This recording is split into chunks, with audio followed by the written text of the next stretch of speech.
अरावली कोई परिभाषाओं में बांधने की चीज नहीं है। अरावली पर्वत मौन नहीं है, वो तो बोल रहा है।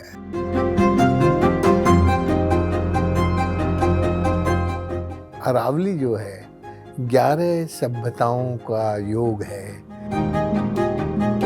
हमारे शास्त्रों में कहा है, समुद्र वसने मातृभूमि, पर्वत स्तन मंडले, विष्णु पत्नी नमस्तभ्यम, पाद स्पर्श क्षमस्यमेव।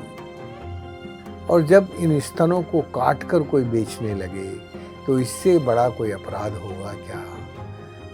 तो ये लोग प्यासे गांव छोड़ के शहरों की तरफ चले गए थे और जो बूढ़े लोग थे वो रतौंधी रोग से बीमार थे। तो मैंने उनका इलाज करना शुरू किया, वो ठीक हो गए। तो उनमें से एक बूढ़े आदमी ने कहा, ओ राजेंद्र, माने था कि दवाई पढ़ाई को चावे, माने तो पानी चावे पानी। जहाँ खदानें चल रही हैं वहाँ कुओं में पानी नहीं आया। 1991 में जब ये पहली खदानें बंद हुई, आज तक मेरे ऊपर इन्होंने मेरी 5 बार जान लेने का सोची अरावली के लोगों ने। तब सुप्रीम कोर्ट ने अच्छे से सुनकर अरावली के लिए परिभाषाएं नहीं बनाई थी, अरावली के सिद्धांत बनाए थे। ये तो भारत के लिए विरासत है।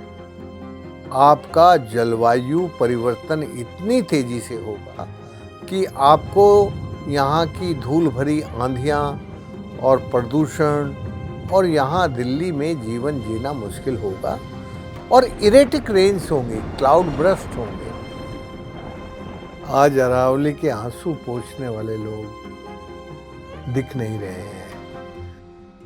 नमस्कार, मेरा नाम है जितेंद्र चौहान और आप देख रहे हैं स्टेट मिरर हिंदी। आज हम बात करेंगे उस पहाड़ की जो खुद तो मौन है, लेकिन उसकी चीखें आज पूरे उत्तर भारत की हवाओं में सुनाई दे रही हैं। करोड़ों साल पुरानी अरावली, जो कभी रेगिस्तान की तपती रेत और हमारी खुशहाली के बीच एक अभेद्य दीवार बनकर खड़ी थी, जिसे हमने पहाड़ तो माना लेकिन उसने हमें पानी दिया। लेकिन आज उस अरावली का सीना छलनी है, उसकी हरियाली को कंक्रीट के जंगलों ने निगल लिया है और उसकी ऊंचाई को खनन माफिया डायनामाइट वाली भूख ने बौना कर दिया है। विडंबना देखिए, जिस अरावली ने सदियों तक दिल्ली और राजस्थान को रेगिस्तान बनने से बचाया, आज वो खुद अस्तित्व की लड़ाई लड़ रही है। और दुख की बात यह है कि रक्षक ही भक्षक बन बैठे हैं। सरकारी कागजों में पहाड़ों पर परिभाषा बदली जा रही है ताकि विकास के नाम पर विनाश का व्यापार किया जा सके। ऊंचे ऊंचे दफ्तरों में बैठकर पहाड़ों की नीलामी तो हो रही है, लेकिन पहाड़ों की बलि पर सब खामोश हैं। लेकिन जब व्यवस्था गहरी नींद सो जाती है, तब एक शख्स जागता है, एक ऐसा इंसान जिसे दुनिया भारत का जल पुरुष कहती है, जिन्होंने अपनी आंखों से सूखी नदियों को फिर से बहते देखा है और नंगे पहाड़ों को अपनी मेहनत से फिर से हरा भरा किया है। आज हम बात करेंगे वाटरमैन राजेंद्र सिंह साहब की, जो हमारे साथ इस वक्त मौजूद हैं, और जानेंगे उनसे क्या अरावली का दर्द, क्या अरावली लाइलाज हो चुकी है। सर, आपका बहुत बहुत स्वागत है स्टेट मिरर में। धन्यवाद। सर, जिस तरीके से हम देख रहे हैं, अरावली रो रही है शायद आज की डेट में, और उसकी जो आवाज़ें हैं, जो उसकी दर्द है, वो यहाँ तक सुनाई दे रहा है। सर, आपने सर चूंकि अरावली पर इतना काम किया है, इतनी रिसर्च की है, इतना पहले भी हमने देखा है कि हज़ारों माइनिंग सब बंद कराई आपने। इस स्थिति को देखते हुए सर किस तरह देखते हैं आप पूरी अभी?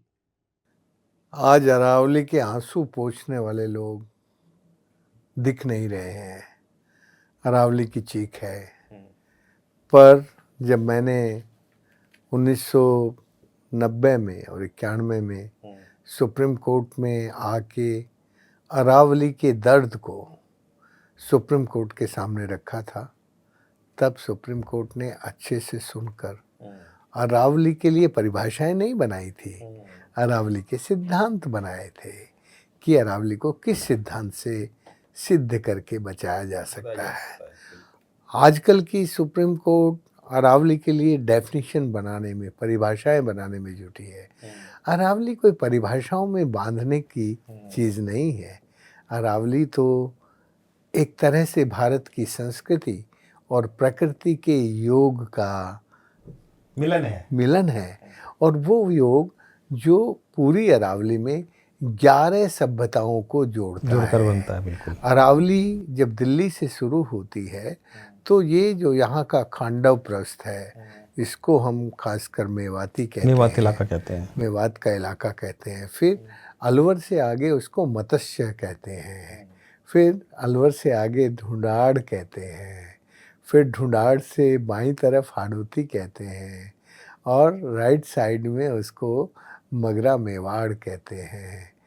फिर जब थोड़ा और आगे बढ़ते हैं तो मारवाड़ शुरू होता है राइट साइड में, और लेफ्ट में मेवाड़ शुरू होता है, और फिर आगे की तरफ जब हम नीचे की तरफ जाते हैं तो चंबल शुरू होता है। और मेवाड़ से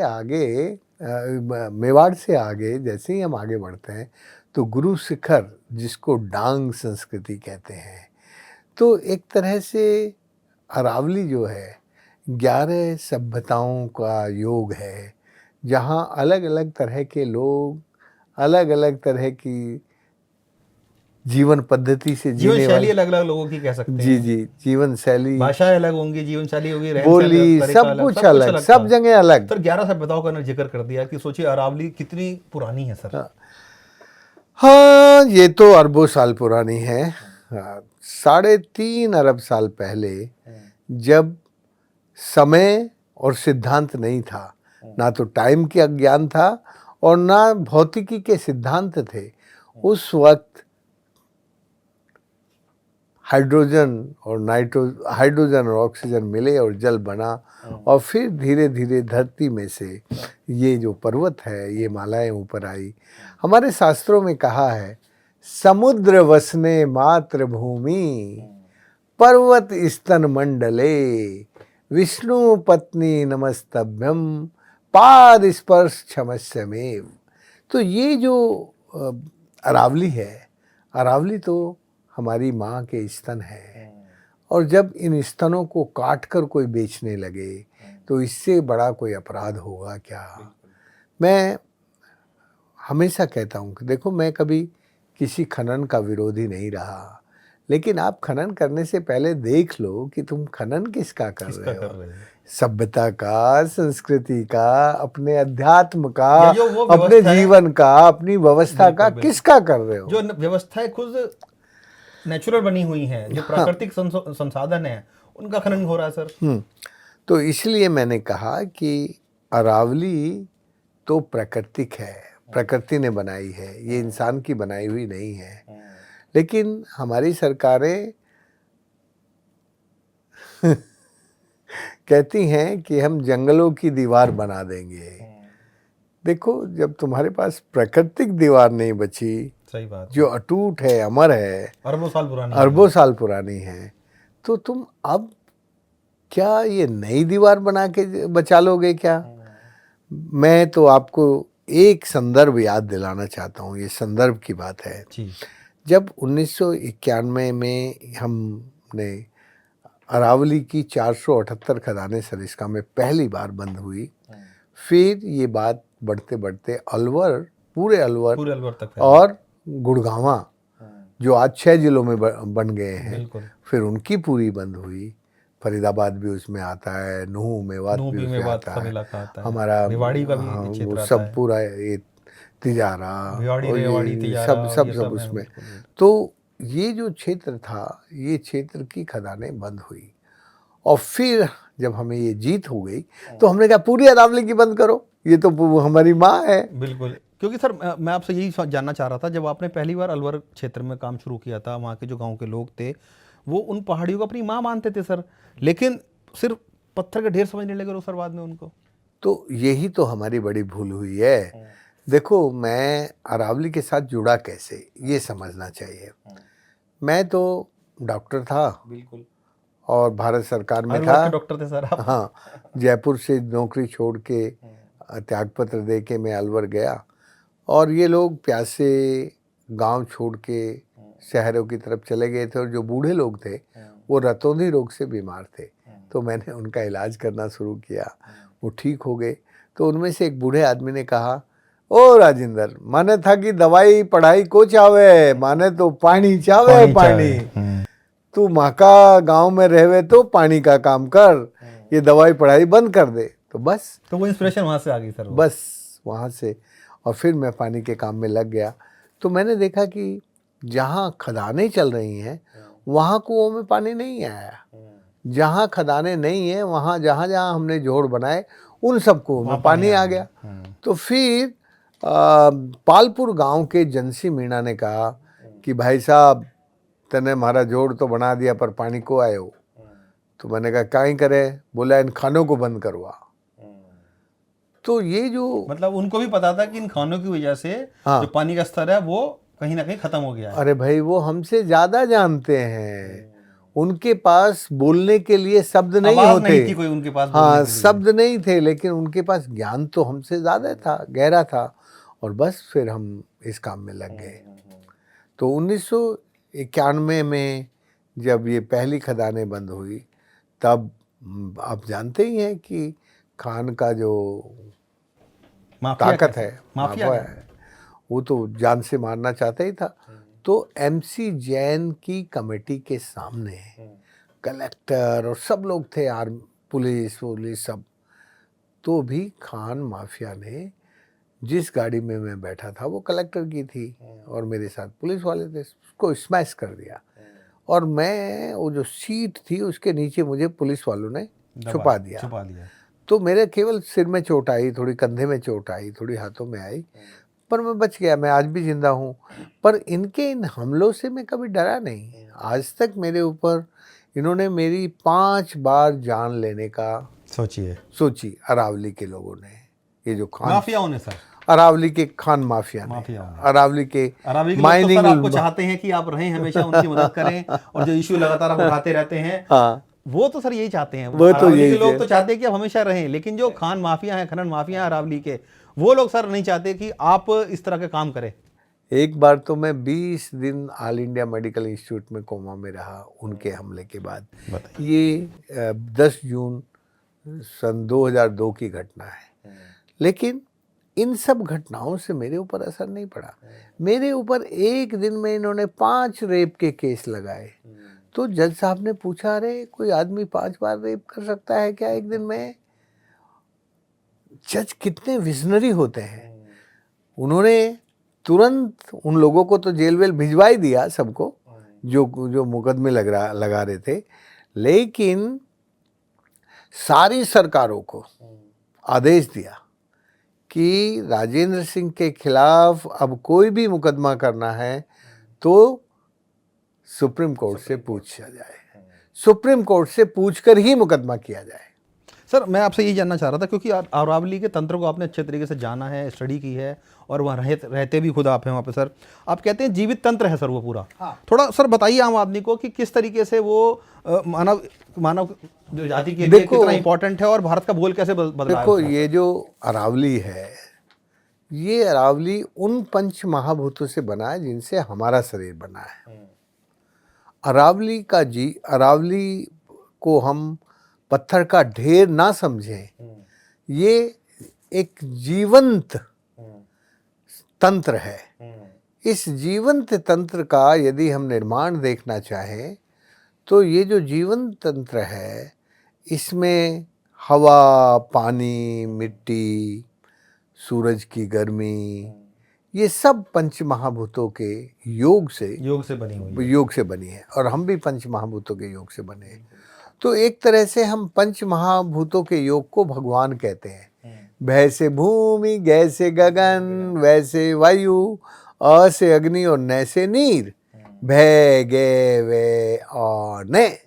तो यदि हम ये मानते हैं कि अरावली पंच महाभूतों से बनी है तो उसके प्रति हमारे मन में वही आस्था है जो भगवान के प्रति होती है। और वो इसलिए है कि वो जीवंत है और उसके जीवंत होने के सब प्रमाण हैं। इसलिए यदि हम जीवंत को टुकड़ों टुकड़ों में काट देते हैं, छलनी कर देते हैं, तो फिर हमारी जो आस्था है उस भगवान के प्रति, उस प्रकृति के प्रति, वो भी छलनी हो जाती है, वो भी नहीं बचती। सही बात है। इसलिए हम अरावली पर्वत मौन नहीं है, वो तो बोल रहा है। क्योंकि सर हमारा तो सर सभ्यताओं से देखा आ रहा है कि पर्वतों को पूजा जाता है सर। बराबर वो पर्वतों का हमारे जीवन में बहुत सम्मान है। हमारे सारे पर्वत तीर्थ की तरह देखे जाते बिल्कुल हैं। बिल्कुल। और ये तो सबसे प्राचीनतम पर्वत है, ये तो भारत के लिए विरासत है। विरासत है। तो भाई यदि तुम्हें खनन करना है तो कर लो, कौन मना कर रहा है, पर तुम इस अरावली को, विरासत को क्यों बर्बाद कर रहे हो? भाई जो अपनी विरासत नहीं बचा सकता वो मतलब देश आप सर खनन के खिलाफ नहीं है? बिल्कुल नहीं है भाई, कर लो जहां करना, पर तुम अरावली में मत करो। अरावली हमारी विरासत है और जीवनदायिनी है सर। जीवनदायिनी है। बाकी जगह तुम्हें करना है कहीं देख लो, कर लो, मुझे उससे आपत्ति नहीं है सर। क्योंकि अभी की अगर समय की बात लेकिन बात सुनो, जी जी मैंने अपने जीवन में कुछ खनन करके अपना बंगला या महल नहीं बनाया है। बिल्कुल सर। तो ये सोचना उनको है जो खनन करके महल और बंगले बनाते हैं और जो उस तरह के वातावरण में रहते हैं। मैं तो आज भी गांव में रहता हूँ। सर चूंकि जो आज की परिस्थिति चल रही है, सब जानते हैं कि सुप्रीम कोर्ट ने भी किस तरह परिभाषित करने का प्रयास किया है, पहाड़ों की ऊंचाई तय की जा रही है सर। वो अरावली जो अरबों साल पुरानी है सर, एक आज की समय में कोर्ट डिसाइड कर रही है कि 100 मीटर की वाला जो मामला है उसकी ऊंचाई इतनी हो जाएगी और हम इस तरीके से उसको डिफाइन करते हैं। आपका क्या स्टैंड है सर उस चीज़ पे? 100 मीटर ऊंची अरावली है और उससे नीचे अरावली नहीं है। पहले तो ये भारतीय दर्शन का खंडन है। भारतीय पूरी विचारधारा और पूरी भारत की सोच के प्रति उस पर ये बड़ा आक्रमण है। और देखो, कोर्ट का काम ये नहीं होता कि वो फिजिकल चीज़ों की डेफिनेशन बनाए। कोर्ट का काम होता है सिद्धांत बनाना। कोर्ट का काम, और सुप्रीम कोर्ट तो सुप्रीम है, वो तो हमारा सबसे बड़ा है, सबसे बड़ा सर्वोच्च न्यायालय है सर्वोच्च न्यायालय है। तो जो हमारा सर्वोच्च न्यायालय है, उस सर्वोच्च न्यायालय की भूमिका तो हमारे लिए सर्वोच्च है। और सर्वोच्च हमारे लिए सिद्धांत होता है, बिल्कुल। सर्वोच्च हमारे लिए व्यवहार नहीं होता। तो सर्वोच्च न्यायालय को सोचना चाहिए कि अरावली को बचाने का सिद्धांत क्या हो सकता है। और ये सिद्धांत जस्टिस वेंकट चलैया साहब ने हमारे मामले में हमें दिया है। ऑलरेडी हमारे जजमेंट में वो लिखा हुआ है, जो पहले के जजमेंट जो पहले के जजमेंट है। तो उन जजमेंट को क्यों नहीं देखा गया, उन जजमेंट से क्यों नहीं सीखा गया? वो भी तो सुप्रीम कोर्ट के जज थे, न्यायाधीश थे और मुख्य न्यायाधीश थे जिन्होंने वो दिए हैं। जबकि सर अक्सर देखा जाता है कि जो पुरानी मिसालें होती हैं, जजमेंट्स होते हैं, उनको कहीं ना कहीं रिकॉग्नाइज किया जाता है। बिल्कुल बिल्कुल बिल्कुल। और कभी भी, कितने सालों से ये सरकारें, लालची सरकारें होती है।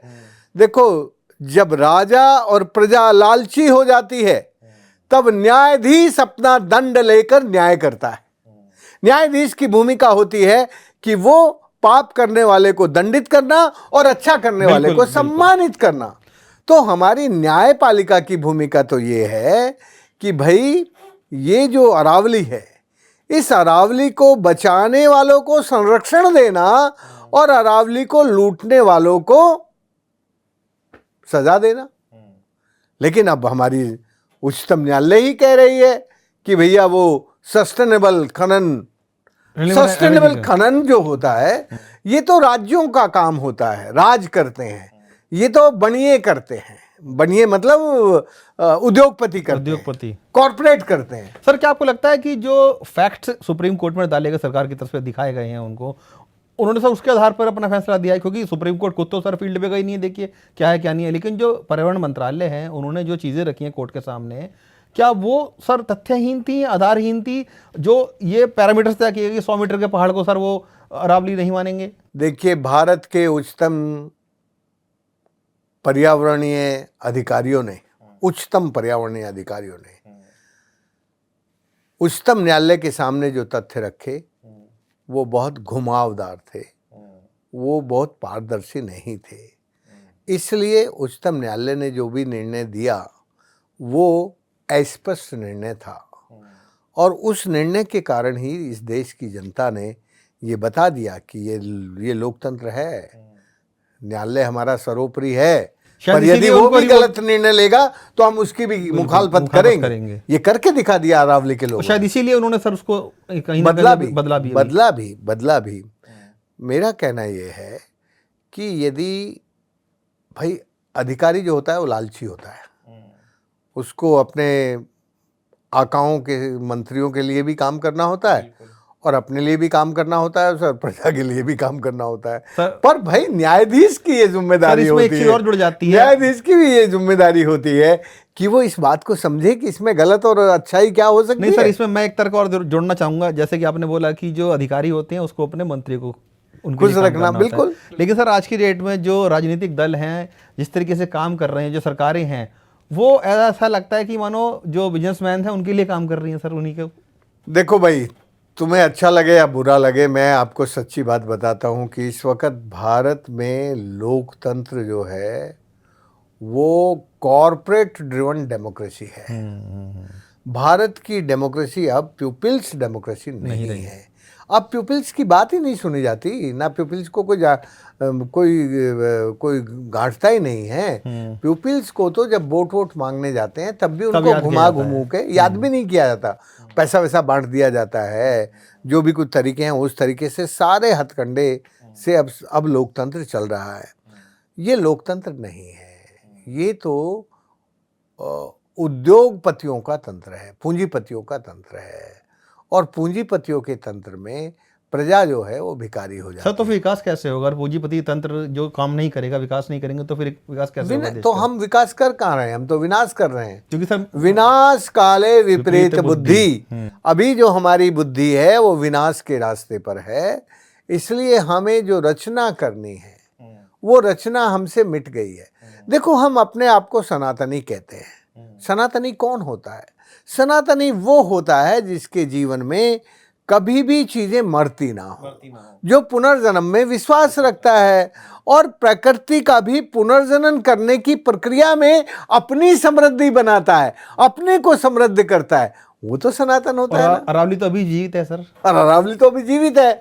इसलिए यदि हम सचमुच भारतीय लोग हैं, सच्चे भारतीय हैं, तो फिर हम जो हमारी जीवित अरावली है वो सनातन है, उसको सनातन बनाए रखो, उसमें ये मत काटो, उसको काटो मत।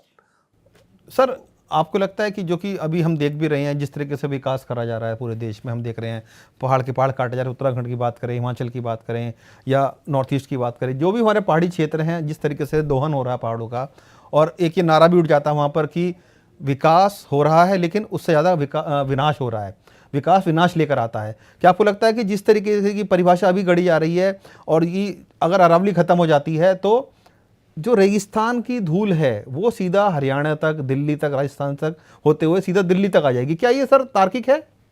20 नवंबर 2025 का निर्णय यदि अरावली पर लागू किया गया तो 10 साल के अंदर अंदर ही आपका जलवायु परिवर्तन इतनी तेजी से होगा कि आपको यहाँ की धूल भरी आंधियाँ और प्रदूषण, और यहाँ दिल्ली में जीवन जीना मुश्किल होगा। हीट वेव चलेंगी और हीट वेव के साथ धूल भरी आंधियाँ हमारी दिल्ली को, हमारे पश्चिमी उत्तर प्रदेश और हरियाणा को दबा देंगी। सर क्या कोई साइंटिफिक इसका रिसर्च है या कोई कारण है? इस पर मैंने 1991 में professor S Dhabaria Birla science research institute के डायरेक्टर होते थे और तब रिमोट सेंसिंग आया ही था। तो मैं चूंकि मुकदमा लड़ रहा था अरावली का, तो मैंने कहा भाई हमें इस बात की ज़रूरत है कि अरावली में कितने गैप हैं और कितनी तेज़ी से रेत पूर्व दिशा में आएगा, तो हम तो ढाबरिया साहब ने उस ज़माने में हमारे लिए एक रिसर्च करके दी थी। तब बताया था पहली बार कि अरावली में 12 गैप है और इन 12 गैप से यदि नहीं इसी तरह से जंगल कटा और इस जंगल अरावली में हरियाली नहीं बढ़ी तो ये जो रेगिस्तान है ये दिल्ली को दिल्ली की जगह नहीं रहने देगा और सब तरह का संकट बढ़ेगा, प्रदूषण भी बढ़ेगा, धूल भरी हवाएं भी चलेंगी और इरेटिक रेन्स होंगी, क्लाउड ब्रस्ट होंगे। अच्छा। इरेटिक रेन होंगी, क्लाउड ब्रस्ट होंगे, क्योंकि ये जो जोन है, ये वाला जोन जो दिल्ली के अरावली के पास वाला है, इसमें बे ऑफ बंगाल से आने वाले बादल, बंगाल की खाड़ी से आने वाले बादल और अरेबियन सी से आने वाले बादल दोनों मिलते हैं। तो ये जो बादल मिलेंगे नंगी धरती के ऊपर, हीट वेव उनको ऊपर उठाएगी और वो फिर ऊपर उठ के यदि टकराएंगे तो बड़ा विनाशक होगा। इसलिए यदि इस क्षेत्र को, एनसीआर को बचना है तो फिर अरावली को बचाना बहुत जरूरी सर है। क्या खाली एनसीआर की बात कर रहे हैं हम या इसके आसपास के क्षेत्र हैं वहां तक? अरे भाई, पश्चिमी उत्तर प्रदेश का पूरा, हरियाणा का पूरा, अब ये सब उसमें आएगा, सब उसमें आएगा, राजस्थान आएगा, तो ये सब, और गुजरात उससे प्रभावित होगा। तो ये जो 4 राज्य हैं, इन चारों और इसका जो बुरा असर होगा वो फिर पूर्व दिशा में बढ़ेगा तो दूसरे राज्यों में हिमालय तक भी चला जाएगा सर। हिमालय तक जाएगा। देखो, एक बात कभी कोई कहता नहीं है, मैं आज कहता हूं, क्योंकि तुमने पहाड़ से बात शुरू की।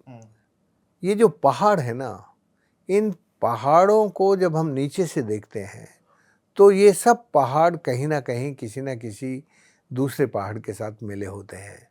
तो जो हमारा वेस्टर्न घाट है, वेस्टर्न घाट का जो सह्याद्री है, सह्याद्री, हाँ बिल्कुल, वो गुजरात से हमारी अरावली से मिलते हैं, कनेक्टेड है बिल्कुल। और जो हमारा ये साकुम्बरी देवी है ना, सहारनपुर के पास, बिल्कुल, हाँ, तो वहाँ ये हमारी जो अरावली की जो फुट हिल्स हैं, वो वैसे तो यहाँ रायसीना हिल्स से खत्म हो जाती हैं, हाँ। धरती के ऊपर नहीं दिखती, रायसीना के आगे नहीं दिखती, ये मेहरौली तक इधर रुक जाती हैं, बस इधर हो गया, हाँ। लेकिन वो अंडरग्राउंड उनके जो रिश्ते हैं थोड़े गहरे से, वो सर हिमालय कनेक्टेड हैं।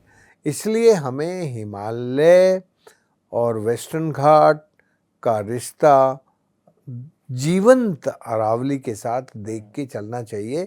मैं कोई वैज्ञानिक कैलकुलेशन नहीं कर रहा हूँ, मैं एक 50 साल से इसी पानी और प्रकृति और पर्यावरण के काम करने में जो इसकी इंटीग्रिटी है, जो इकोलॉजिकल इंटीग्रिटी है, उस इकोलॉजिकल इंटीग्रिटी के आधार पर मैं ये बात कह रहा हूँ। शायद यही कारण है कि सर आपको विश्व का सबसे प्रतिष्ठित मैगसेसे पुरस्कार इसी जल संशोधन के लिए दिया गया सर। वो तो ठीक है, वो तो फिर 2015 में मुझे वाटर नोबेल प्राइज़ भी मिला। ये प्राइज़ वो तो ठीक है, मिलते मिलाते रहते हैं। लेकिन जो सबसे इम्पॉर्टेंट बात है कि मैंने जो भी कुछ काम किया अपने 50 साल के जीवन में, वो किसी यूनिवर्सिटी में पढ़ के नहीं किया, बिल्कुल जमीन। मैंने जो हमारे गांव के विजडम कीपर थे, उन विजडम कीपर से मैंने विजडम लेके काम किया, और उसके कारण मैं कहीं फेल नहीं हुआ। उसके कारण मुझे पैसे की ज़्यादा ज़रूरत नहीं हुई। मैंने कभी किसी सरकार से एक पैसा आज तक लिया नहीं, एक पैसा नहीं लिया। 15,800 डैम बनवाए, पर कभी किसी सरकार से पैसा नहीं लिया। और इन सब डैमों के मालिक हमारे समाज है, हमारे लोग हैं। अब उसको खुद मेंटेन करते हैं, खुद बचाते हैं, और उसके कारण 23 नदियां बहने लगी। उसके कारण 2.5 लाख वाटर पॉइंट रिचार्ज हुए। उसके कारण 12 लाख बेरोजगार हुए युवा। जब माइंस बंद कराई थी मैंने, तब लाखों युवा बेरोजगार हुए, उन सबको ट्रेनिंग दे के पानी के काम में लगाया। तो ये जो पानी की मूवमेंट है, ये पानी की मूवमेंट पैसे से नहीं हुई, ये सामुदायिक विकेंद्रित से हुई। ये सामुदायिक विकेंद्रित जो इच्छा शक्ति थी, उस विकेंद्रित इच्छा शक्ति से ये क्रांति हुई। सर आपने 90 के दशक में बहुत सारी माइनिंग बंद करवाई, हमने देखा सरिस्का में जिस तरीके से काम हुआ। खनन माफिया बीच में थोड़ा सा शांत हो गया था। आपको लगता है कि इधर जिस अंधी दौड़ में दोबारा से खनन माफिया जो शुरू हो गया है और दोबारा से पैर पसार रहा है, अरावली को काटने की बात कर रहे हैं, इस कमाई के जरिए को सर कैसे बनने से रोक सकते हैं हम? देखो, ये जो वर्तमान सरकार है, इस वर्तमान सरकार की जो दृष्टि है वो तुम्हारे गांव के गरीब के ऊपर नहीं है। गांव का गरीब का जो रोजगार था वो भी छीन लिया ना, नरेगा। बिल्कुल। तो इनकी दृष्टि है अडानी, अंबानी, बिरला, टाटा, ये जो बड़े लोग हैं, इन पर है। क्यों है इन जो पर? विकास की बात करते हैं। क्यों है इन पर? क्योंकि इनके मन में एक बात बैठ गई है कि ये महाजन है, और महाजन जो होता है वो टैक्स देता है, पैसा देता है कमा के, और इनके पैसे से हम मौज करेंगे, राज करेंगे, राज चलाएंगे। और इनकी जो इकोनॉमी है, उस इकोनॉमी को कैलकुलेट करके बताएंगे कि हमने भारत की इकोनॉमी में इतना बड़ा इकोनॉमिक इंफ्रास्ट्रक्चर क्रिएट कर दिया, तो हम पहले नंबर पे आ गए, दूसरे नंबर पे आ गए, तीसरे नंबर पे आ गए। ये गणित हमें वो रोज पढ़ाते रहेंगे। तो इस सरकार को यदि ये बड़ी जनसंख्या वाला देश है तो बड़ी जनसंख्या कैसे अपने समृद्धि के रास्ते पर आगे बढ़ सकती है, वो सोचना चाहिए। सर लेकिन ये भी कहते हैं कि विकास करना है और जो बजरी है, ईंट है और जो रेत है वो पहाड़ों से काट कर आती है सर, हमने देखते हैं। तो सर अगर वो नहीं मिलेगा तो सर कैसे विकास कैसे होगा, या मकान कैसे बनेंगे, या स्ट्रक्चर कैसे बनेंगे, ये तुम्हें उसके क्या विकल्प हो सकते हैं ये सर? तुम्हें किसने कहा कि नहीं मिलेगा? आपको जब भी कुछ प्रकृति से लेना होता है तो प्रकृति आपको देती है, पर आपको प्रकृति से लेने का जो ज्ञान है, जिसको कहते हैं consciousness and concern equal to the need of human being and nature, जब हम मानव की जरूरत और प्रकृति की जरूरत को ध्यान में रख के डिजाइन बनाते हैं, तो वो जो डिजाइन होता है वो जियो कल्चरल डिजाइन होता है।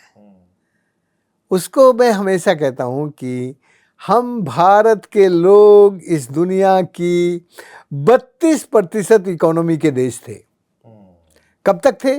जब तक हम अपनी संस्कृति और प्रकृति के योग से भारत के विकास का डिजाइन बना के काम करते थे। और मैं उस विकास को, एक अच्छा शब्द है सनातन, मैं उसी को सनातन विकास कहता हूं। वही हमारा सनातन विकास था और उसी सनातन विकास के कारण भारत के लोग दुनिया के गुरु बने थे। आज नहीं है दुनिया के गुरु, आज तो हम नकलची हो गए हैं, उनकी नकल करते हैं। तो भाई यदि अभी दोबारा से आप भारत को दुनिया का गुरु बनाना चाहते हो तो तुम्हारे इकोनॉमिक इंफ्रास्ट्रक्चर के इस डिजाइन से भारत कभी दुनिया का गुरु नहीं बन सकता। मैं कोरे कागज पर लिख के साइन करने को तैयार, नहीं बन सकता। भारत दुनिया का गुरु बन सकता है और उसका एक ही रास्ता है, जब हम अपनी प्रकृति को, अपनी संस्कृति को समझकर उसका सम्मान करने लगें और सम्मान करके डिजाइन बनाएं। जब हमारा जियो कल्चरल बेस्ड डिजाइन होगा तो हमारे यहाँ फिर विनाश नहीं होगा। अभी जो विकास है उसकी शुरुआत होती है हमारे जो परंपरागत ज्ञान है, इंडिजिनस ज्ञान है, उसका विस्थापन करने से, फिर लोगों को विस्थापित करने से, फिर पहाड़ों को। सवाल यही उठता है क्योंकि जिस तरीके से टेक्नोलॉजी बढ़ रही है और हमने देखा है कि एआई का ज़माना आ गया है, कंप्यूटर में इतने लोग आगे बढ़ गए हैं सर, उसको मैच करने के लिए कहीं ना कहीं जो ये एक रेस लगी हुई है और जिस तरीके से दोहन हो रहा है सर, जो प्राकृतिक संसाधन है, दोहन नहीं, दोहन मत बोलो, शोषण बोलो। शोषण ही सर। दोहन तो तुमने भी अपनी माँ का किया, मैंने भी अपनी माँ का किया। हम सब माँ का दोहन करके ही इतने बड़े हुए। माँ का दूध पी के हुए कि नहीं हुए? बिल्कुल। तो दोहन तो अच्छा शब्द है, शोधन हो रहा है, वो शोषण हो रहा है, शोषण हो रहा है, माफ कीजिए। तो हमने जो शोषण किया है उस शोषण का परिणाम है कि हमारी जो हालत है, हमारा ज्ञान का विस्थापन हो रहा है, बिगाड़ हो रहा है और विनाश हो रहा है। अब तुम मुझसे पूछ सकते हो कि आप कैसे कह रहे हैं कि विनाश हो रहा है? देखो, जब भारत को, मैं ज़्यादा पुरानी बात नहीं कहता, जब भारत को आज़ादी मिली तब भारत की केवल 4% भूमि पर वाटर स्केर्सिटी थी। एनसी सक्सेना ने रिसर्च किया था, तब कुल 232 गांव बेपानी थे। आज कितने हैं? लाखों गांव बेपानी नहीं है सर, बिल्कुल, ठीक है ना? संख्या है। और 62% जो अंडरग्राउंड एक्यूफर है वो ओवरड्राफ्ट हो गए, भूजल के भंडार। तो एक तरफ आपके पास पानी की कमी हो रही है और दूसरी तरफ आपके पास बाढ़ बढ़ रही है। उस जमाने में केवल 4 राज्यों में सुखाड़ था, राजस्थान, कर्नाटका और महाराष्ट्र का मराठवाड़ा और विदर्भ और गुजरात का थोड़ा सा सौराष्ट्र, बस। बाकी सबके पास पानी था भाई, सब पानीदार। सर आपने पानी की बात की, पानी भी आना चाहूँगा मैं, क्योंकि सर आपने पानी को लेकर भी बहुत सारा काम किया है। हमने देखा है कि जो अरावली की नदियाँ थी, जैसे सूख गई थी सर, उनको जीवंत किया सर आपने। वो क्या लगता है कि सर जोहर और चेक डैम जैसी पारंपरिक तकनीकें जो हैं वो आधुनिक युग में भी सर बहुत कारगर साबित हो सकती हैं? हमने अरावली में छोटी बड़ी 23 नदियों को शुद्ध सदा नहरा बना दिया। चौहान साहब, जितेंद्र सिंह जी हमारे साथ चलिए, वो जानते हैं, उन्होंने आंखों से देखा है, तुम भी जाके देख लो। बिल्कुल चलेंगे सर, हम भी चलेंगे, बिल्कुल। 23 नदियां बह रही हैं आज। हाँ, और ये एक आध दिन से नहीं, 30 साल से बह रही है। पहले वो सूखी थी, 80 साल से पहले सूख गई थी, मर गई थी, माइनिंग के कारण सूखी थी। माइनिंग झिरी गांव में माइनिंग बहुत पहले शुरू हो गया था, तो एक आध माइंस तो सब जगह चलती ही थी, तो माइंस के कारण उसके जो लिगामेंट हैं वो टूट गए थे, तो पानी नीचे चला जाता था खदानों में और नदी सूख गई थी। हमने फिर वो खदानें बंद कराई और हमने जगह जगह तालाब बनाए, उससे अंडरग्राउंड एक्यूफर रिचार्ज होकर पानी ऊपर आ गया। अभी नदी बह रही है, झिरी में ही बह रही है, दारोलाई में बह रही है, सब जगह नदी बह रही है। तो भाई ये होता है कि आपको यदि प्रकृति से कुछ लेना है तो देना भी होगा सर, तो प्रकृति को सम्मान करके, समझ के, केवल सम्मान करने से नहीं चलेगा, समझ के कि कहाँ क्या करना है और कहाँ क्या नहीं करना है, उसकी ठीक से मैपिंग करके करना होगा। यदि आप मैपिंग नहीं करेंगे तो धोखा खाएंगे और आपका बिगाड़ होगा। सर चूंकि आपने जनता की बात की, जनता को भी चेतना जगाना बहुत ज़रूरी होता है। आपने सर जनता के साथ बहुत काम किया, चाहे अरावली की हो या दूसरी जगहों की हो। आपने सर जल बिरादरी, नदी संसद जैसे तमाम सारे प्रोग्राम चलाए सर, वो सर कितना ज़रूरी है। और अब की जो युवा पीढ़ी है सर, उसको किस तरीके से मोबिलाइज करा जाए इन सब चीज़ों में, क्योंकि सर हम देख रहे हैं कि जो युवा पीढ़ी है वो एक अंधी दौड़ में लगी हुई है सर, कि उनको संसाधनों से कोई फ़र्क नहीं पड़ता, लेकिन उनको इन्वॉल्व करना बहुत ज़रूरी है। हमने देखा भी है सर, अभी जिस तरीके से सुप्रीम कोर्ट का फैसला आया उसके बाद से बहुत सारे युवा सामने आए। आपको लगता है वो जन चेतना जगाना दोबारा से बहुत ज़रूरी हो गया सर, खासतौर से युवा वर्ग में? वो बहुत ज़रूरी है। आज हमने उसी के लिए आज एक 24 तारीख से यात्रा शुरू करने का निर्णय लिया। तुम्हें याद है जब ये खदानें बंद हुई तो माइनिंग माफिया खदानें बंद नहीं कर रहा था, तो मैंने 700 लोगों को साथ लेकर 2 अक्टूबर 1993 में हिम्मतनगर गुजरात से यात्रा शुरू की। 60 दिनों में वापस दिल्ली आकर शिवराज सिंह पाटिल, तब संसद के अध्यक्ष, लोकसभा के अध्यक्ष होते थे, उनको वो ज्ञापन लेने नीचे आए हमारा, और उन्होंने कहा कि आपने हमारा ही काम किया, चेतना जगाई। तो जब सरकार इस तरह के कामों का सम्मान करने लगती है तो सरकारों के साथ लोगों का गहरा जुड़ाव होता है। पर पता नहीं इस सरकार को क्या डर है, ये सरकार क्यों हमें अपना नहीं मानती, हमने इस सरकार का क्या बिगाड़ा, हम तो इस सरकार की भलाई ही चाहते हैं, पर सरकार के मन में कुछ डर बैठा हुआ है, पता नहीं क्या। हाँ, किस तरह का डर है हम नहीं जानते। और जो लोग डरे हुए होते हैं उनकी जिंदगी में कोई डिसिप्लिन नहीं होता, वो फिर ना डिसिप्लिन रहते हैं और ना फिर वो कुछ जो आगे का दूरदृष्टि का जो सपना है वो उनके अंदर नहीं रहता। इसीलिए आज विकास के नाम पर विस्थापन, बिगाड़ और विनाश हो रहा है। यदि हम लोगों से डरे बिना लोगों को अपने मानकर उनको काम में लगाएंगे तो ये सारे लोग इसी सरकार के बन जाएंगे। पर इस सरकार को लोगों को अपना बनाना नहीं आता। ये सरकार पैसा बांटती है, ये सरकार पैसा देती है लोगों को, ये वो जो क्या कहते हैं वो फ्री में बांटती है, फ्री बीज की सरकार। हाँ, ये ऐसे नहीं होता। लोगों को फ्री दे दो, कुछ खाने पीने को मना नहीं कर रहा मैं, लेकिन यार लेकिन पंगु बना दो उनको, पंगु बना दो, ये तो मत करो, ये तो मत करो। उनको काम करना सिखा दो, उनको कुछ काम दे दो। जब आप उनको कुछ काम दोगे तो वो तुम्हारे स्थायी बन जाएंगे, लंबे समय तक तुम्हारे रहेंगे। लेकिन पता नहीं इस सरकार को क्या डर लगता है, अरे भाई हम तुम्हारे ही हैं, हमने ही तुम्हें बनाया है। सर कुछ कोट्स हैं जो बहुत पावर कोट्स माने जाते हैं, पहाड़ से कमाई मत करो, पहाड़ की सेवा करो, क्योंकि पहाड़ बचेंगे तभी पानी बचेगा।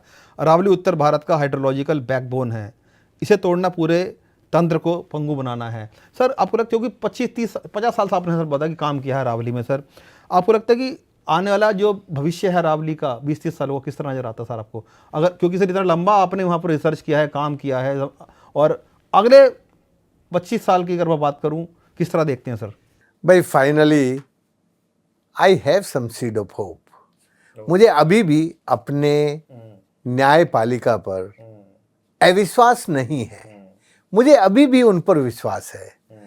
और यदि वो विश्वासघात करेंगे अपनी देश की जनता के साथ तो फिर देखा जाएगा। पर भाई अविश्वास नहीं है, वो हमारी अरावली के साथ न्याय करेंगे और वो न्याय करेंगे तो हमने अभी तक 10,600 स्क्वायर किलोमीटर अरावली को हरा भरा बनाया, पानीदार बनाया, नदियों को शुद्ध सदा नीरा बनाया, खदानें बंद कराई और लोग जो उजड़ के चले गए थे उनको वापस अपनी ज़मीन पर आकर खेती करने का मौका दिया और जो चंबल में बंदूकें लिए लूटपाट करते थे उनकी बंदूकें छुड़ाकर उनको किसान बनाया और वो बनाया पानी के माध्यम से, पानी दे के, पानी की इंतजाम करके। उनको महत्वता समझाई आपने उनको, यस।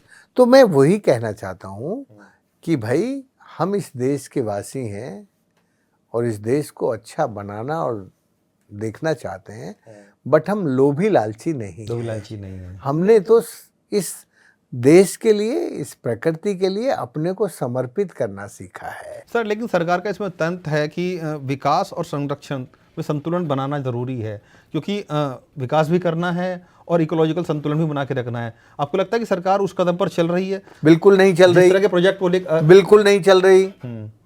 भाई हम ये बात तो हम ही कह रहे हैं कि आप जिसे विकास कह रहे हैं इस शब्द का अर्थ बदल दो तो तुम्हारी समस्या हल हो जाएगी। सर, वो कह रही है अरावली ग्रीन वॉल प्रोजेक्ट लेके आ रही है। नहीं, ग्रीन वॉल हमें नहीं चाहिए, हमें तो अपनी अरावली हरी भरी चाहिए। ग्रीन वॉल वो इसलिए बनाना चाहते हैं कि ठेकेदारों की जेब भरना चाहते हैं, या अपनी जेब तो भरना चाहते हैं। आर्टिफिशियल दीवार बनाने से कोई अरावली हरी होगी क्या, या वो हरी रहेगी क्या? बिल्कुल नहीं रह सकती। हमें आदमी की बनाई हुई हरी दीवार नहीं चाहिए, हमें तो हमारी अरावली हरी भरी चाहिए। सर, वो कह रहे हैं हम टेक्नोलॉजी के जरिए, मैपिंग के जरिए अरावली का जो एक मैपिंग है वो कर रहे हैं, निर्धारण कर रहे हैं सैटेलाइट के जरिए कि अरावली कहाँ से कहाँ तक होनी चाहिए, अवैध खनन रोका जा सके। ताकि वो झूठ बोल रहे हैं। वो अवैध खनन आज तक नहीं रोक पाए तो उससे वो टेक्नोलॉजी उस कैमरे से रोक पाएंगे क्या? अरे तुम्हें अवैध खनन रोकना है तो जो अभी अवैध चल रहा है पहले उसको तो रोको, फिर तुम मैपिंग कर लेना, जो करना हो तुम्हें कर लेना, हम भी तुम्हारी मदद कर देंगे मैपिंग करने में। हालांकि अभी हाल ही में सरकार ने जो एक मैपिंग के जरिए बोला कि 97 किलोमीटर राजस्व की जो भूमि है उसको संरक्षित वन क्षेत्र घोषित किया है उन्होंने। अरे भाई ये सब नाटक ड्रामे हैं, सुन लो। सरिस्का टाइगर प्रोजेक्ट की जो जंगल की जमीन थी उसमें वो खान चलाना चाहते हैं, तो वो तो जमीन वो जो जंगल की थी उसमें तो वो खानों के लिए रास्ता दे ही रहे हैं। अब जो नई जंगल की जमीन है, जो रेवेन्यू लैंड है, वो खाली पड़ी थी, वो ले ली होगी। ये कोई सरकार के लिए कोई बड़ी बात है क्या? 97 किलोमीटर जमीन को फॉरेस्ट बना दिया। तो इनसे ये पूछो ना कि तुमने कितना फॉरेस्ट नष्ट किया, तुमने कितने पहाड़ को काटा, वो बताओ हमें। इसका एक वाइट पेपर दे दो ना हमें। सर, क्या आपको लगता है कि आप क्योंकि लगातार आवाज उठाते रहते हैं कि इस वक्त जो अरावली की स्थिति है, अरावली का डेथ वारंट साइन कर दिया गया है? बिल्कुल बिल्कुल। अरावली का ये जो 20 नवंबर का ऑर्डर है 100 मीटर से नीचे लोग अरावली का पहाड़ कह दिया जाएगा, ये तो उसका डेथ वारंट है। यानी कि कितना परसेंट हिस्सा सर ये कह रहे हैं कि 90% हिस्सा जो है बाहर हो जाएगा सर उस अरावली से? 92%। 92%, 90 भी नहीं, 92% बाहर हो जाएगा। और जिस तरीके से उस परिभाषा को जब हम लागू करते हैं तो अरावली में कुछ बचता ही नहीं है। पहाड़ों की डेफिनेशन, जिस डेफिनेशन को इन्होंने मर्फी डेफिनेशन को यूज किया, वो पहाड़ों की डेफिनेशन नहीं होती, वो क्लासिफिकेशन है, वो पहाड़ों का वर्गीकरण है, वो डेफिनेशन नहीं है जिसको ये डेफिनेशन कह रहे हैं। भाई 90 मीटर ऊंचे पहाड़ होते हैं, 80 मीटर ऊंची पहाड़ियां होती है। सर आजकल तो इमारतें बन रही हैं 100 मीटर 200 मीटर ऊंची। फिर गुड़गांव में देख लीजिए, दिल्ली में देख लीजिए सर, इनको कोई समझा दे। नोएडा में जहां हम बैठे हैं वहां देख लीजिए सर, कितनी कितनी ऊंची इमारतें। इनको कोई समझा दे। भाई दुख भी होता है, हंसी भी आती है, क्या करें। कि सोच किस तरीके से हो गई है सर? है ये सोच जो है ना, जो विकास की अंधी दौड़ लगी हुई है, पैसा बनाने की दौड़ लगी हुई है, ये सोच शोषणकारी है, शोषणकारी। सस्टेनेबल नहीं है लेकिन सर ये नहीं, लेकिन सरकार कह रही है कि सस्टेनेबल माइनिंग करेंगे सर उसमें। भाई किसी को काट दे वो सस्टेनेबल होगा क्या? पहाड़ को काट दोगे तो वो सस्टेनेबल कैसे होगा? काहे की सस्टेनेबल माइनिंग होगी जब तुम या उसको फिर- काट ही दोगे? या फिर सर इसके नाम पर सिर्फ ये जो जमीनें हैं, ये जो पहाड़ हैं, उद्योगपतियों को दे दी जाएंगे सस्टेनेबिलिटी के नाम पर? यही तो है, उद्योगपतियों को पहाड़ जमीन देने के लिए इन्हें कुछ नए जार्गन चाहिए, कुछ ना कुछ नया शब्द चाहिए। तो नए शब्दों के बिना तो सस्टेनेबल का जब नाम आता है तो सर ग्रीन एनर्जी की तरफ नाम चला जाता है, दिमाग चला जाता है। हाँ। और माइनिंग भी सर नया जुड़ गया, सस्टेनेबल माइनिंग भी हो रही है सर इसमें। अरे तो यही तो बताओ तुम, कोई माइनिंग कोई सस्टेनेबल हो सकती है क्या? इस दुनिया का कोई एक वैज्ञानिक मुझे बता दे कि माइनिंग सस्टेनेबल हो सकती है? भाई जब तुम पहाड़ को काट रहे हो तो मार रहे हो ना, वो बचेगा कैसे? वो सनातन कैसे होगा? तुम सस्टेनेबिलिटी का मतलब जानते हो क्या? सस्टेनेबिलिटी का मतलब वो होता है जो कभी मरता नहीं, जो प्राकृतिक रूप से जो हमेशा जीवंत है, जीवंत है, और अरावली सनातन जीवंत है, सनातन है, अरावली जीवंत है। अरावली जीवंत है, तो वो सस्टेनेबल है। तुम्हारी माइनिंग कैसे सस्टेनेबल होगी? सर क्या आपको लगता है कि जनता के हितों से ज्यादा कहीं ना कहीं कॉर्पोरेट हितों को सर सरकार ज्यादा तवज्जो दे रही है? भाई मैं इस बात को ऐसे कहता हूं कि इस वक्त सरकार जनता के हितों की अनदेखी करके केवल और केवल कॉरपोरेट के हितों को साधने में अपनी पूरी ऊर्जा, अपना पूरे संसाधन और इस देश का सारा साधन लगा रही है। सर आपको लगता है कि सुप्रीम कोर्ट में सरकार के द्वारा जो पक्ष रखा गया है वो तार्किक नहीं था या तथ्यपूर्ण नहीं था, इसीलिए शायद ये जो पूरा मामला इतना आगे सर बढ़ गया? सुप्रीम कोर्ट को ये कहना पड़ा कि 100 मीटर के पहाड़ है वो रखे जाएंगे, 90 मीटर से नीचे होंगे उनको सर हटा देंगे। इस बात को ऐसे कहो कि ये जो सुप्रीम कोर्ट में तथ्य रखे गए वो तथ्य भारत के विधायिका और कार्यपालिका के नहीं थे, वो उद्योगपतियों द्वारा प्रस्तुत किए गए तथ्य थे, और इस सरकार ने अपनी आंखें बंद करके उन्हीं को सुप्रीम कोर्ट को दे दिया, और बस सुप्रीम कोर्ट ने उस पर मोहर लगा दी। सर ये अब जैसे कि आपने बोला कि जो सरकार ने तथ्य दिए उस पर मोहर लगा दी, क्या इसमें सर सरकारी सांठगांठ है? अरावली के पत्थरों के खदान के रूप में जिस तरह देखते हैं कि जो माइनिंग वहाँ पर होती है, माफिया मिला हुआ है इसमें, सरकारें मिली हुई हैं और जो राजनेता हैं वो मिले हुए हैं, उनका ये भी तर्क रहता सरकारों का कि भैया इससे तो लोगों को रोजगार मिलता है। ये नेक्सस है, इसको मैं कहता हूँ हमारे देश में आज विकास के नाम पर जो तिरगुट काम कर रहा है, उस तिरगुट में 3 लोग हैं। मैं अभी न्यायपालिका को बाहर रखता हूँ क्योंकि वो हमारी सीड ऑफ होप है। हमारी विधायिका, हमारी कार्यपालिका और हमारे उद्योगपति, इन तीनों का नेक्सस है, तीनों का तिरगुट है, और ये तीनों मिलके देश। सर आपको लगता है कि पिछली सरकारों ने कुछ जो काम किया है, जैसे क्योंकि 30 साल से ज़्यादा का समय हो गया, कितनी खदानें बंद कर दी गई, उसके बाद राजस्थान, हरियाणा में, दिल्ली में अलग अलग सरकारें आई सर, तब से लेकर सरकारों के रवैये में सर अभी की सरकारों में कितना फ़र्क आपको नज़र आता है? कि चाहे हम 91 से बात करें, राजस्थान सरकार की बात करें, गुजरात सरकार की बात करें, हरियाणा सरकार की बात करें, या दिल्ली सरकार की बात करें, या सेंट्रल मिनिस्ट्रीज की बात करें, कितना रवैया सर बदल गया? प्रशासन जो है, पहले जहाँ एक बार उसको संरक्षित करने की बात कही जा रही थी, लेकिन अब जिस तरीके से पूरा उसको ख़त्म करने की बात की जा रही है, कितना फ़र्क नज़र आ रहा है पहले में और अब में सर? देखो, इस बात को दलगत राजनीति का हिस्सा मत बनाना, पर मैं सत्य बताता हूँ।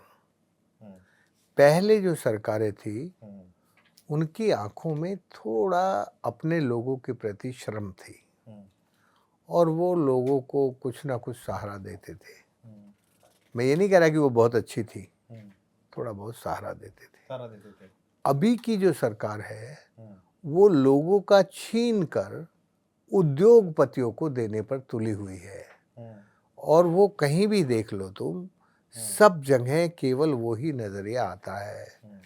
और जो ये बात कह भी रहा है, जैसे अभी राजेंद्र सिंह बोल रहा है, तो राजेंद्र सिंह को कैसे दबाया जाए, डराया जाए, धमकाया जाए, इसके काम बंद किए जाए, इसकी जान ले ली जाए, ये सब होता है, ठीक है ना? क्योंकि सरकारें सर नहीं चाहती ना कि भाई जो काम में अड़ंगा आप लगा रहे हैं उनके लिए तो विकास की एक परिभाषा है। पर मैं ये कह रहा हूँ कि मैं उनके अड़ंगा नहीं लगा रहा हूँ यार, मैं उनका आदमी हूँ, उनको समझ में क्यों नहीं आता? मैं उनकी भलाई चाहता हूँ, मैं उनको भला करने के लिए, उनको अच्छा बनाने के लिए ये बात कह रहा हूँ, जो कह रहा हूँ, इकोसिस्टम बना रहे, जाकि एक एटमॉस्फेयर बिल्ट होता रहे और उस इकोसिस्टम में ये नेता को भी तो जिंदा रहना है ना। उनको यदि जिंदा रहना है तो हमारे इकोसिस्टम को हेल्दी रखना ही होगा, हमारी नदियों को हेल्दी रखना होगा, हमारे पहाड़ों को हेल्दी रखना होगा। यदि ये पहाड़ और अरावली और नदियां हेल्दी नहीं रहेंगी तो नेता जिंदा रहेंगे क्या? सही बात है। तो यार फिर हमें क्यों दुश्मन मानते हो तुम? हम तुम्हारे दुश्मन नहीं हैं, हम तुम्हारे सच्चे दोस्त हैं जो बिना डरे तुम्हें कड़वी बात बोल देते हैं। बस इतना ही है कि हम डरते नहीं है, हमें लालच नहीं है तुमसे। ये सर आपको लगता है कि हमें तुमसे कुछ लेना नहीं है, आज तक नहीं लिया। वो पहले थे तब उनसे नहीं लिया। तुम जानते हो जब कांग्रेस का राज होता है तब हमें लोग कहते हैं अरे भाई ये आरएसएस का ना स्वयंसेवक है, ये हार्डकोर स्वयंसेवक है। जब बीजेपी का राज होता है तब कहता है ये नेक्सलाइट है, नेक्सलाइट। तो हमारे लिए ये एक अच्छी बात है कि हमें कोई सरकार अपना नहीं मानती। सर कहता है ना जैसे जिसकी भावना होती है वो वैसे ही उसको नाम से बुला लेता है। तो हमें भाई किसी से कुछ चाहिए नहीं, हमें तो हमारा भगवान चाहिए। हमारा भगवान हमें बनाए रखे, हम कुछ भगवान के लिए करते रहेंगे। आपको लगता है कि ये जो पूरे प्रकरण खड़े हुए हैं अभी सर, चाहे हम राजस्थान की बात कर लें, दिल्ली की बात कर लें, हरियाणा की बात कर लें, या अरावली के क्षेत्र में जो भी सरकारें आती हैं, वोट बैंक भी सर इसमें शामिल है? कहीं वोट बैंक ना इनका खराब हो जाए इसीलिए ये लोग भी इसको बढ़ावा दे रहे हैं सरकारें? जितेंद्र भाई, ये जो 29 दिसंबर का जजमेंट आया ना, ये तो वोट के डर से ही आया, क्योंकि चारों राज्यों में जो हलचल हो गई थी, जो तूफान खड़ा हो गया था, और उस तूफान की हवा निकाल दी सुप्रीम कोर्ट ने। समझ रहे हो? तो वो तो वोट से तो ये डरते हैं। वोट का जो खेल है उसको तो एन केन प्रकारेण कैसे भी करें, उसके लिए तो जी जान देने को तैयार है। उसमें ये कुछ नहीं देखते, उसमें तो बस। तो मैं इतना ही कहूँगा तुमसे कि इन राजनेताओं को जरा अपनी धरती, अपनी ज़मीन, अपनी प्रकृति, अपनी संस्कृति को समझना चाहिए। ये प्रकृति और संस्कृति ही इनको महान बनाती सर रहना तो उनको भी यही है, इसी धरती पे रहना है। हाँ, ये उन्हीं की धरती है यार, हमारी भी है, उनकी भी है। कोई आसमान में चले बराबर बराबर की, जितना उनकी है उतनी हमारी है। हम इसको अपनी बना के रखना चाहते हैं, इसलिए हम रात दिन इसके लिए लड़ते हैं। हम धरती माँ को पूजते हैं, लेकिन जिस तरीके से पहाड़ों को भी पूजते हैं, हम सब जानते हैं, हमारे इतिहास में लिखा हुआ है। लेकिन जिस तरीके से आज ये चीज़ें हो रही हैं, कहीं ना कहीं दुख भी देती हैं सर बहुत ज़्यादा। भाई देखो, ऐसा है कि हम सचमुच यदि दुनिया के गुरु थे तो भारतीय आस्था और प्रकृति की रक्षा जो हमारे व्यवहार से होती थी, हम उसी के कारण दुनिया के गुरु थे। सर आपने क्या व्यवस्था जो थी, मैं सर कई पहाड़ों पे घूमता रहता हूँ सर, मेरा बड़ा लगाव है पहाड़ों से सर। उत्तराखंड के पहाड़ों में जाता हूँ सर, ऐसी ऐसी चोटियाँ हैं जो एक माँ का रूप लिए बैठी हैं सर। बराबर। नंदा देवी पर्वत को अगर आप देखेंगे तो बाकायदा उनकी पूरी अभूति एक निकल कर आती है पहाड़ में, छवि निकल कर आती है कि उनके केश किस तरह लटके हुए हैं, किस तरह उनकी बॉडी का पूरा शरीर है, हाथ दिखते हैं, मुंह दिखता है, नाक दिखती है, पूरी सर दिखती हैं। कहीं ना कहीं हमारी सभ्यता में बहुत जुड़ाव है सर उनका पहाड़ों का। बराबर बराबर बराबर जुड़ाव है, बराबर जुड़ाव है। वो फिजिकली स्वरूप में दिखे ना दिखे, देवी देवताओं के रूप में माना गया सर। भारत के लोग उनको देवी देवता ही मानते हैं, क्योंकि भारत के लोग ये जानते हैं कि जिन पंच महाभूतों से ये शरीर बना है, बिल्कुल इन्हीं पंच महाभूतों ने पहाड़ बनाया है, जिसे हम भगवान मानते हैं, नदी बनाया है, इसको हम भगवान मानते हैं, इसलिए उनको हम भगवान मान के उनके साथ जीते हैं। सर आखिरी कुछ चंद सवाल हैं, आपको लगता है कि सर कुछ उम्मीद बची है सरकारों से या सुप्रीम कोर्ट से? भाई देखो, मैं तो लोकतंत्र का वासी हूँ। यदि हमारी उम्मीदें नष्ट हो जाएंगी तो फिर हम किसके लिए जिंदा रहेंगे? हमारी उम्मीदें हैं, हमारे अंदर खूब उम्मीदें हैं, और हमारी जो उम्मीदें हैं वो हमारी आशा की किरण हैं, और वही हमारी आशा के बीज हैं। इसलिए हम ये तो बिल्कुल उम्मीद पे दुनिया कायम है। हाँ, उम्मीद पे दुनिया कायम है। हम तो बिल्कुल उम्मीद पे कायम है। हमें अपनी न्यायपालिका में भी उम्मीद है, अपनी सरकारों में भी विधायिका में भी उम्मीद है, विधायिका में भी है, सब पे है। हम किसी को ये नहीं कहते कि हमें उम्मीद नहीं है, पर भाई हालत तो खराब है। सर चलते चलते आपसे कुछ मैं रैपिड फायर क्वेश्चन करना चाहूँगा इसी मुद्दों को लेकर, उसको कुछ एक शब्दों में, दो शब्दों में, जो भी आपको जहन में आए उसका जवाब दीजिएगा सर। अरावली आपके लिए क्या है, पहाड़ी या माँ? माँ। अरावली के सबसे बड़े दुश्मन खनन माफिया या सरकारी नीतियाँ? खनन माफिया ने ही सरकारी नीतियाँ बनाई, वो ही है। क्या बिना काटे विकास संभव है पहाड़ों का? बिल्कुल ज्यादा संभव है। पहाड़ों को काटे बिना ही सच्चा विकास होगा। पहाड़ को काटकर भारत का विकास नहीं होगा और हमारा विकास नहीं होगा। सरकार का रवैया रक्षक या भक्षक? भक्षक। अगली पीढ़ी के लिए अरावली बचेगी या सिर्फ एक नक्शा बन के रह जाएगा? उम्मीद है इस बात की या डर है इस बात का? भाई मुझे डर तो बिल्कुल नहीं है। मुझे उम्मीद है कि हमारे बाप दादाओं ने जैसी अरावली हमें दी थी, शायद वैसी तो हम उनको दे के ना जाएं, लेकिन अरावली तो रहेगी। नदियों को पुनर्जीवित करने का क्या मंत्र होना चाहिए, तकनीक या लोक परंपरा? लोक परंपरा। नेताओं के लिए अरावली क्या है, वोट बैंक या नोट बैंक? दोनों, वोट बैंक भी और नोट बैंक भी। क्या जल पुरुष कभी थकता है, हाँ या ना? बिल्कुल नहीं। क्यों थकेगा? थकने का काम ही नहीं किया इसने। जलवायु का असली कारण क्या है, एसी या अरावली? अरावली। जलवायु परिवर्तन का? जलवायु परिवर्तन का कारण तो ऐसी है, लेकिन जलवायु बनाने का और जलवायु के आधार जो है वो अरावली है। चलिए सर, ये मैग्सेसे पुरस्कार विजेता, नोबेल पुरस्कार विजेता पानी के लिए राजेंद्र सिंह सर हमारे साथ थे, जिन्होंने आज अरावली को लेकर जो चिंताएं हैं वो हमारे सामने रखी हैं और उम्मीद नहीं छोड़ी है अभी भी कि अरावली को बचा नहीं सकते हम। उम्मीद सरकार से भी है, उम्मीद सुप्रीम कोर्ट से भी है, लेकिन उससे कहीं ज़्यादा उम्मीद जनता से है, क्योंकि जनता जब तक जागेगी नहीं, जनचेतना उनके अंदर बढ़ेगी नहीं, तब तक इस अरावली को बचाना मुश्किल होगा। लेकिन हाँ, इतना जरूर कह सकते हैं कि अरावली एक जीवनदायिनी है, भगवान स्वरूप है, और हम जिस तरीके से अरावली को अब तक देखते आए हैं, हम चाहेंगे कि आने वाले समय में भी अरावली इसी तरह जीवंत रहे, जीवित रहे, ताकि लोगों का इसमें उद्धार होता रहे। धन्यवाद आपका बहुत बहुत।